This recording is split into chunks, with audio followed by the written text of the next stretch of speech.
Philip. Gentlemen, ladies.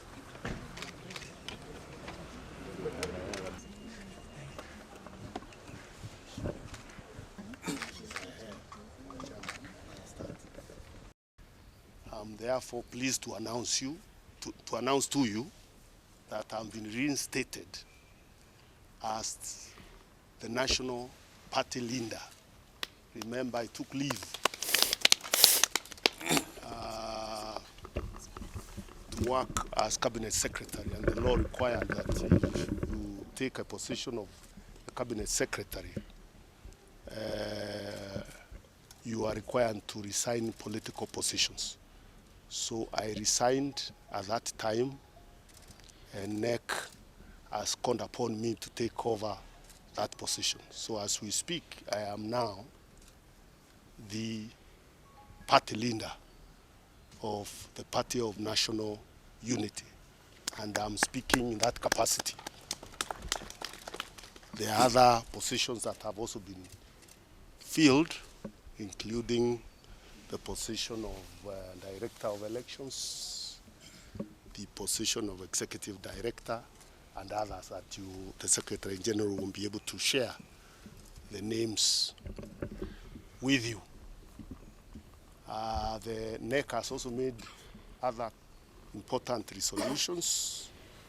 One of them is that the Party of National Unity remains a member of the Azimio coalition.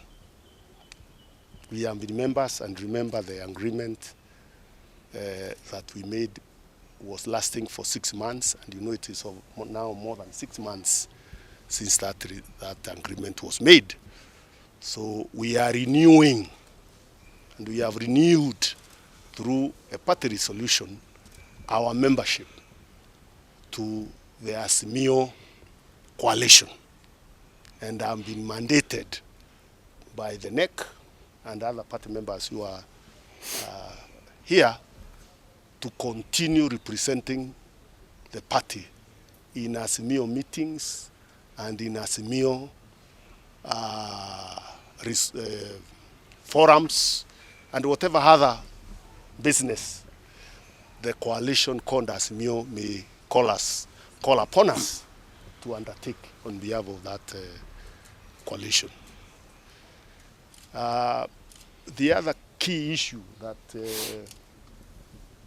the Secretary of the Legal Affairs Secretary would have informed you that is important for you to know is that remember we have been having some cases pending in court relating to office bearers and the legitimacy of some of the meetings, and I would like to announce that the High Court, through a judgment delivered a few days ago,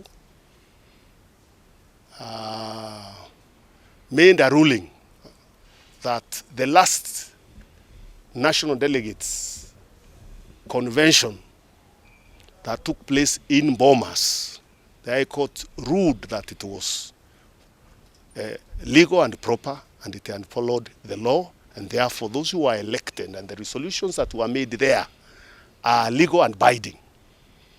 I think that is important for you to know so that you don't have other stories being told to you when you leave this meeting. And I will ask the Secretary to Legal Affairs to share that judgment with you.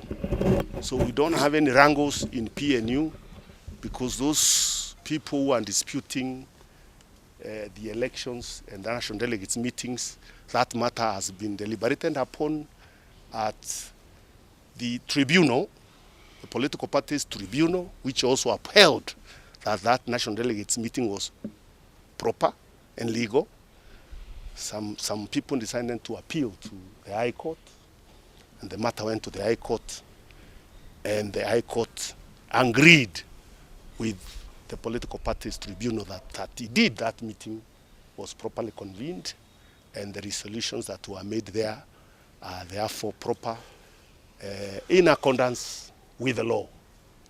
The Political Parties Act and other laws that affect the running of political parties. So we think that's very important news as we prepare ourselves as a party to rebuild the party and prepare ourselves for elections across the country whenever they take place, and prepare ourselves to take our rightful place in Azimio and take part in all the activities that that coalition calls us upon to undertake. I think that's it. In view of that, therefore, Azimio, PNU supports the desire of the Kenyan people to express themselves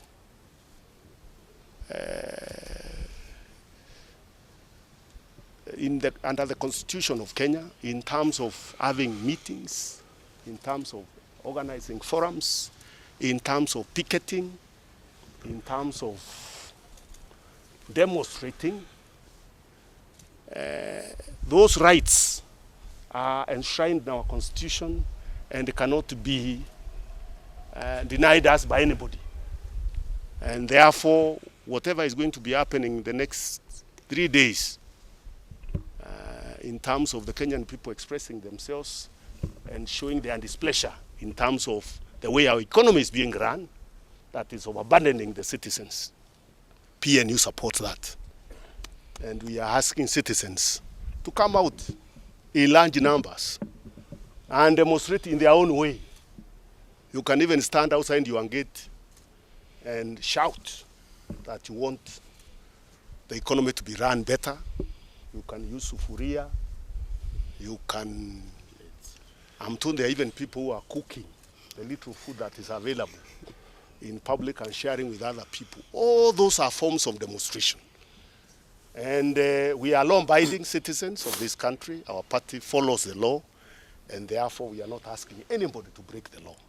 In fact, in most of the meetings that have been taking place, it is the police and other goons hired by other people who have been breaking the law, attacking people, messing up with property, to give an impression that Azimio is involved in violence. Azimio avoids violence. We don't believe in violence. We believe in peaceful demonstrations to show our pleasure, our displeasure with the way the country is being governed, especially where we have a government that declares itself a shareholder, and we are excluded in that shareholding of the country.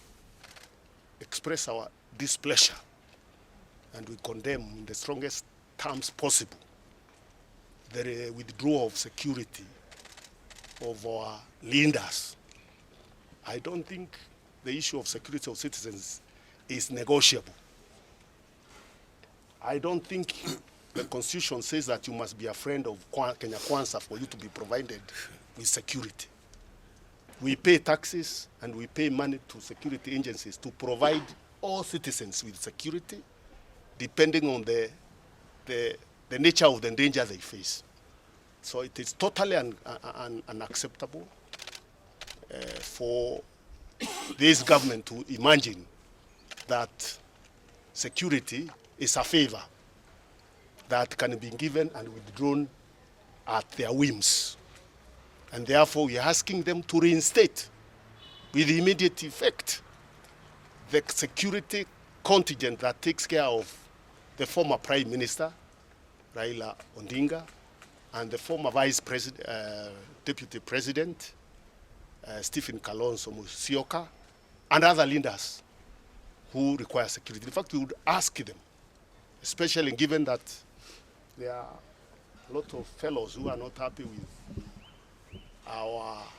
the manner in which we are exercising our constitutional rights, to provide security to all the people who are involved in organizing the citizens' activities that are going on now, to ensure that they are not armed and their security is taken care of. Maybe just a follow-up on this question. My name